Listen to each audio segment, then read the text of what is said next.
मुख्यमंत्र्यांसोबत बैठक झाली, नेमके काय मुद्दे होते आणि काय विषय मांडले? आज मी जेव्हापासून निवडून आली आहे तेव्हापासून फेब्रुवारी महिन्यामध्ये मी मुख्यमंत्री महोदयांना निवेदन दिलं होतं की वसईतल्या प्रलंबित प्रश्नांसंदर्भात त्यांनी एक बैठक घ्यावी आणि आज ती बैठक झालेली आहे. आणि आज खरं म्हणजे वसईतल्या समस्त नागरिकांसाठी खूप आनंदाचा दिवस आहे, सोन्याचा दिवस आहे.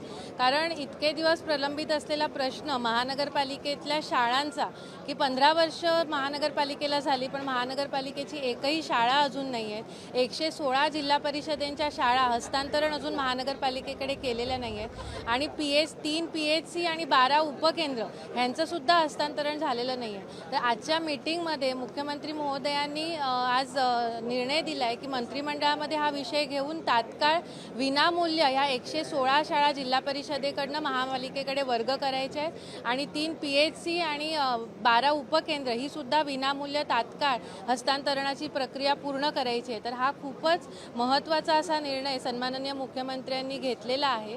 तसंच आचोळ्याचं जे हॉस्पिटल आहे त्या आचोळ्याच्या हॉस्पिटलसाठीचा जमिनीचा प्रस्ताव हा शासन स्तरावर आहे आणि तोही मंत्रिमंडळामध्ये घेऊन तोही प्रस्ताव मार्गी लावण्याचा निर्णय मुख्यमंत्र्यांनी आज दिलेला आहे.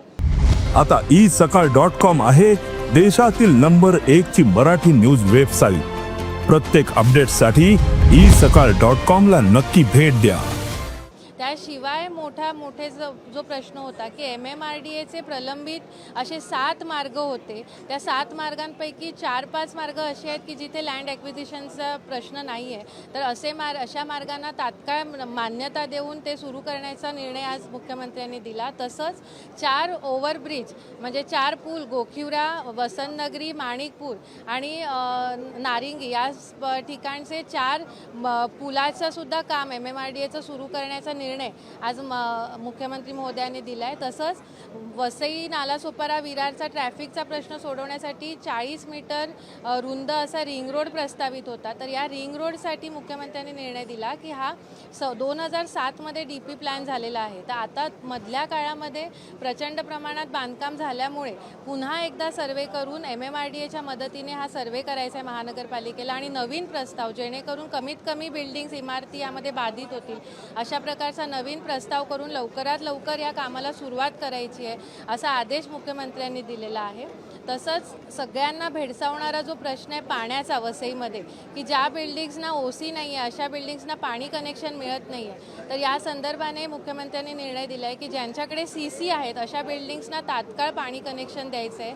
शिवाय OC जे बिल्डर घेत नाही आहे तर ह्यांनासुद्धा काहीतरी तिथे निर्णय घेऊन की ह्या OC माफ करायचे आहे. CC ज्यांनी घेतले आहेत जे बिल्डर पळालेले आहेत तर त्या संदर्भाने धोरण ठरवून तसा निर्णय करायचा आहे असं मुख्यमंत्री महोदयांनी सांगितलेलं आहे.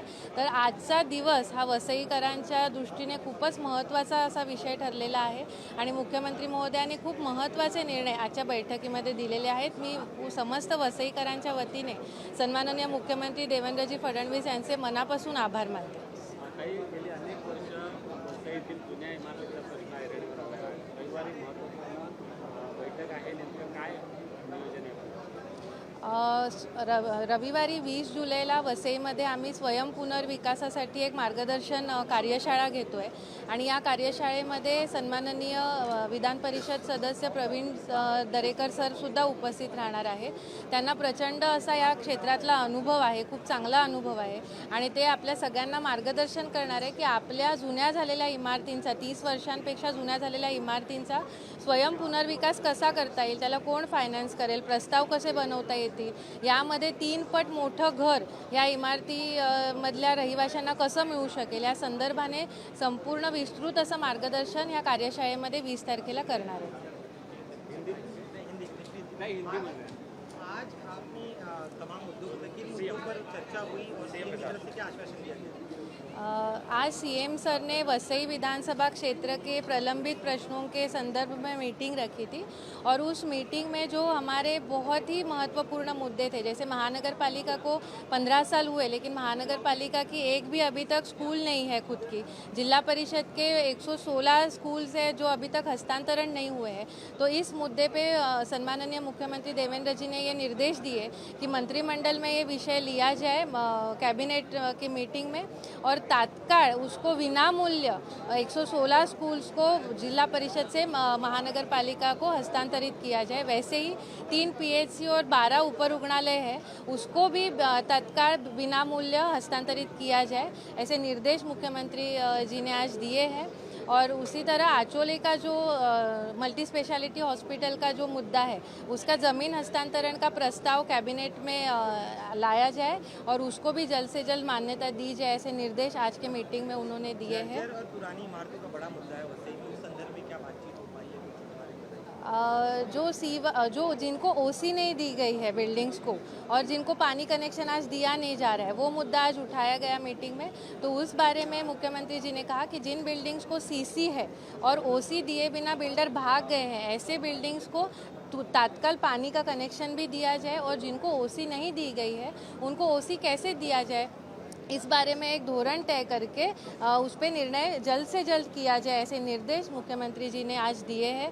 और उसी के तहत काफ़ी सारे अच्छे आज निर्णय मुख्यमंत्री सर ने आज किए हैं जिसका फ़ायदा वसई के लोगों को होने वाला है।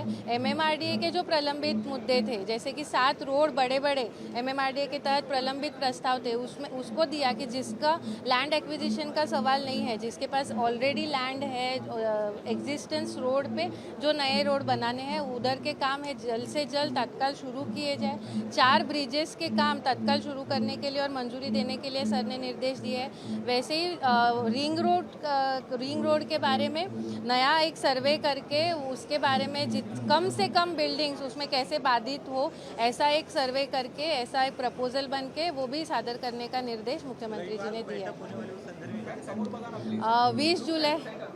20 जुलाई इस रविवार को 20 जुलाई को वसई में एक स्वयं पुनर्विकास के लिए हम एक कार्यशाला ले रहे हैं। उसमें विधान परिषद सदस्य सम्माननीय प्रवीण दरेकर सर ये उपस्थित रह के समस्त वसईकरों को मार्गदर्शन करने वाले हैं कि जो 30 साल से पुरानी बिल्डिंग है जिसको 25 साल हुआ है 30 साल हुआ है जिनका रीडेवलपमेंट होना ज़रूरी है तो ऐसे इमारतों का ऐसे बिल्डिंग्स का कैसे स्वयं पुनर्विकास कर सके, कैसे 3 गुना बड़ा घर इन्हें मिल सकता है, कैसे प्रस्ताव किया जाएगा, कहाँ से लोन मिलेगा, इस बारे में सभी के बारे में विस्तृत मार्गदर्शन 20 तारीख को होने वाला है।